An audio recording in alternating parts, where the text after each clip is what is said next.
امام بخاري رحم الله یو روایت راوړی دی هغې ته واقع د ابن جریج وایي. واقع د جریج دا د بني اسرائیلو یو زوړ غټ پیر او دی بس لا یعص الله طرفة عین د رب العالمین نافرماني به یې نه کوله د سترګې د رب په مقدار باندې هم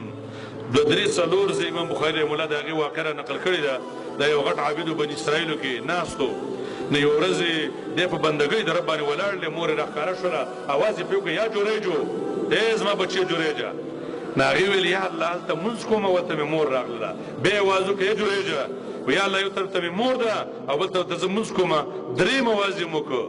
هغه ورته اواز ورنکړ مونځ یې پوره کړ وروسته بیا راغی او مور ته یې اواز وکړو وایي مور مانځه باندې ولاړم خیر خبرې څه شوې بس هغه ورته ویلې وایي زه رب العالمین دی د زناکارو ښځو سره بدنام کا غټ عابد دی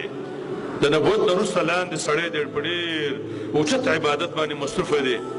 نو مور یې ته خیرې وکړلې او هغه خپله بندګي کوله د ده د دې درګاه خواته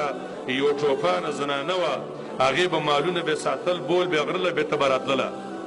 خامخا انسان دی او جریج هم ښایسته و نیک سړی و دې جریجه دغه زنانه راله او مطالبه یې ترېنه وکړله هېڅوک نشته دی شړ ځای دی او زه چې درته ویم دا زما خبره پوره کړه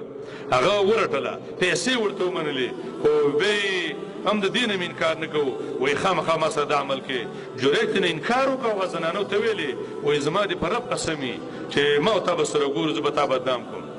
لاړه په غره کې د یو چوپان سره زنا وکړله زنانه حامله شوله چې کله دې قریب الولاده و بچی وشو نو خلک راټول شولو او زنانه ته ویل ستا خاوند نشته دی بچی د کوم ځای نه کړ نو زنانه خپل هغه ټول شر مې په جریج باندې ور واړو وایي دا دغه جریج دی دې ځای خواته دی غټ پیر دی او زما خواته راغلی و او ما سره دا عمل کړی دا بچی د هغې نه دی روایت کې راځي خلک ورغلل او د جریج دغه ټوله ګرجې ورغړوله هوار یې کړله جریج ته وتښتېد وروسته بیا جریج راغی وایي خبره ته وکړې چې چل دی وایي تا د دې زنانه سره زنا کړې ده او دا زنانه داسې وایي چې دا بچی د دغه جریج نه دی خو دا د مور او د پلار مؤمنانو خیرې لګېدلې وې ځکه ده ورله خبره نه ومنلې دې وجې نه علما کرام فرمایي که ته په نفلو باندې ولاړې او مور او پلار ته اواز وکړو هم راځې به هغه به قطع کې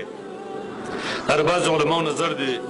نو روایت کې دی دا راغی چې راغی ما دې هلک ته پرېږدئ مخامخ ودرېد د غرکوټي ماشوم ته ورته فرمایي وایي من ابوکه یا بابوس وایي بابوسه ماشومه ستا پلار څوک دی هغه ورته وایي زما پلار رای غنمین هغه د ګډو چوپان چې دی هغه دی. نو بس بیا خلک لاړ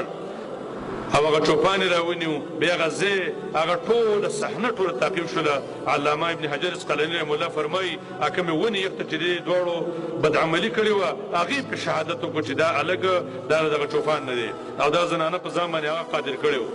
خو د دې سبب دا و چې د مور او د پلار اطاعت یې نه کړی الله عز وجل د اسلام د آدابو سره